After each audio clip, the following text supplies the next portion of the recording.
Order! Order! You are an incorrigible delinquent at times. Behave yourself, man! It was mid-March as thousands gathered for the races at Cheltenham Festival when the Prime Minister said banning such events will have little effect on the spread of the virus. It will be another 10 days before he placed the country into lockdown. But we have seen a report from a top scientist from the 9th of March warning that the UK's then mitigation approach could lead to 1.7 million deaths. Our health and social care editor Victoria MacDonald has this exclusive report.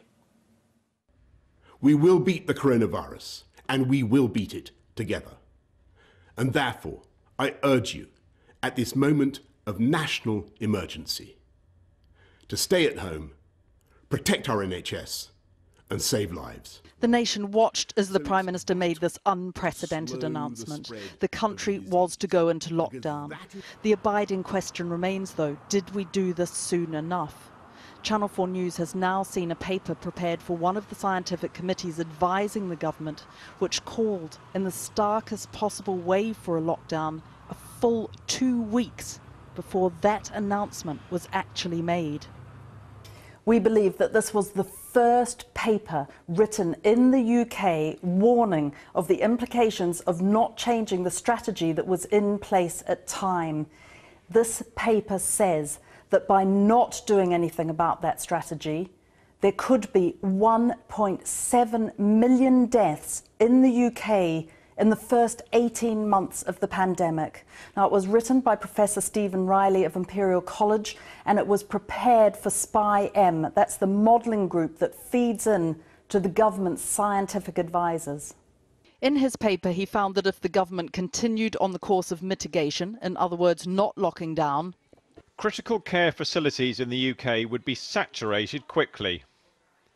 The country would then have to either struggle on to the availability of a vaccine without a functioning health system or attempt the most stringent possible interventions to lower incidence back to containment levels.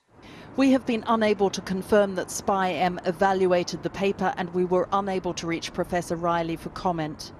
A week later, however, was the Cheltenham Festival, attended by 250,000 racegoers, and there was the Liverpool Champions League game against Madrid. Professor Riley raises the question of herd immunity as a consequence of following mitigation rather than containment, that is, allowing people to become infected, a controversial strategy that the government was forced to deny it was pursuing. Professor Riley later acknowledged he believed it was not the government's goal. This is how the countdown to lockdown looks. The first UK COVID-19 death was announced on March the 5th. 4 days later, Professor Riley writes his SPI-M lockdown paper. That's also the day Italy went into lockdown. On the 12th of March, the UK moved from containment to delay, and Public Health England stopped contact tracing. On the 16th of March, Imperial's paper advocating for lockdown was published, and 1 week later, the Prime Minister announced that the British public should stay at home. We were finally locked down. Today, Professor Neil Ferguson from Imperial, and who co-authored that March 16th paper, became the second senior scientist this week to say lockdown should actually have happened earlier. The epidemic was doubling every 3 to 4 days before lockdown interventions were introduced.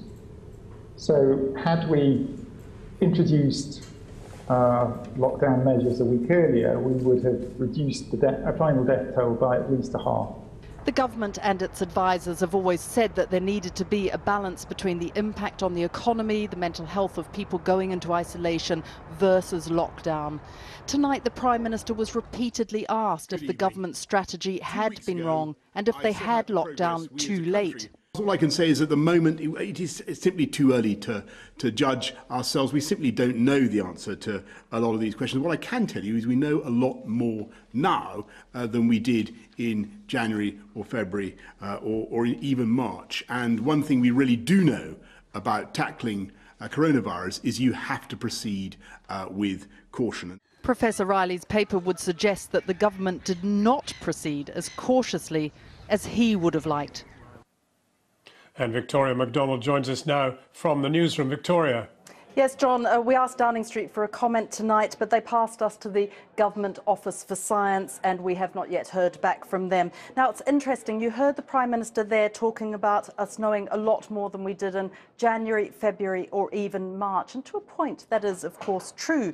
But there were warnings. We saw them in the Lancet at the end of January, and we saw other countries going into lockdown. Italy, just 4 days after Professor Riley's paper was published. There were other scientists too saying we were being too slow. Now we have eminent scientists like Professor Neil Ferguson from Imperial, and at the weekend, we saw Professor John Edmonds from the London School of Hygiene and Tropical Medicine also saying we should have gone at least by the 16th. Now, you could say this is all in hindsight, but the critical, absolutely crucial point here is that those delays could well have caused many more deaths. I mean, Professor Neil Ferguson was saying there that by going a week earlier, we could have saved 25,000 lives, and that will remain, regardless of what the Prime Minister says, the critical, really worrying point about how this has been handled. Victoria MacDonald. Well, joining us now is Devi Sridhar, who's Professor of Global Public Health at Edinburgh University and one of the scientists advising the Scottish Government.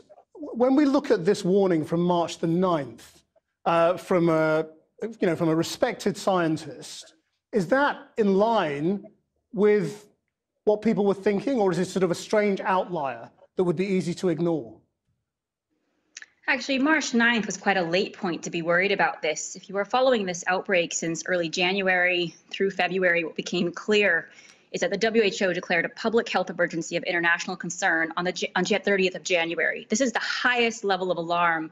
And from that day, they had daily briefings warning countries of how to prepare. The virus would be arriving and you'd better prepare for it. So we knew a lot about this virus already, about the damage it could cause, about the number of people who would require hospital care in January and into February. We didn't need to wait till March even. So when Boris Johnson said today, we just don't know, and we know an awful lot more now than we did in March, is that an excuse, if you like, for acting when we did?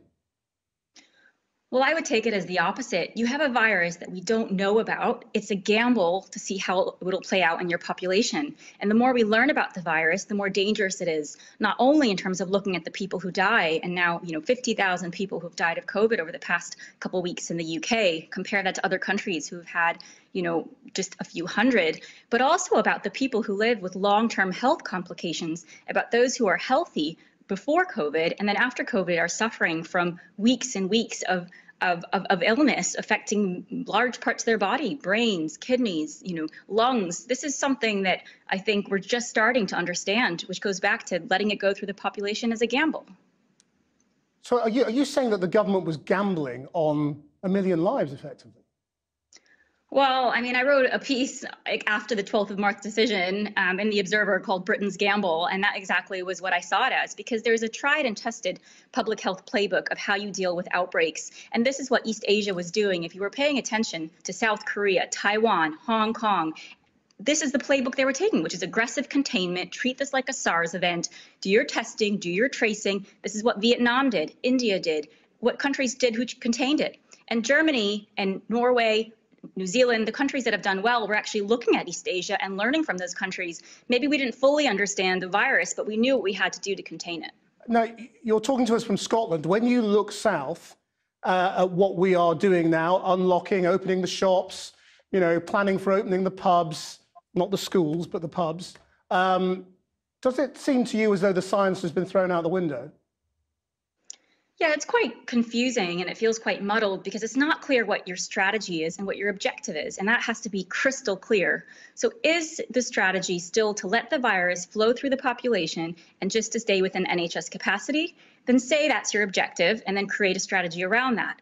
Is, as Scotland and the First Minister has said up here, to actually not let anyone be exposed to this virus who doesn't have to be, to drive down the number of cases, to try to get towards elimination, then you adopt a different strategy. So I think right now it's just muddled thinking because I'm not really sure about what the government's actually trying to do with this virus. And what do you make of the fact that scientists are now saying, like Neil Ferguson and John Edmonds and others, are now all sort of coming around to what you've been saying for weeks, that they should have acted earlier? I mean, is this honesty or revisionism or what? I mean, I guess it's good that everyone is looking back at the past few weeks and reflecting on their previous analysis and what we could be doing better. At this point, it's really easy, I guess, to look back and look at the mistakes and be incredibly frustrated and be very angry for all the lives who are lost. But I guess what at least I'm trying to do is put that aside and say we need to move forward. We need to find solutions. We need to actually get out of this crisis so more people don't die, more people don't suffer from being in lockdown longer than they need to be, and keep looking forward. We're all on the same side. We want our lives back. We want this virus gone. So why can't we just all commit to looking at what's happened in other countries, learning from those countries, listening to those countries, showing humility for the mistakes that are made, and move forward so we can, drive this virus to the margins. And my belief is if other countries can eliminate it, the UK is one of the richest countries in the world. Why can't we do it here? Debbie Streetal, thank you very much.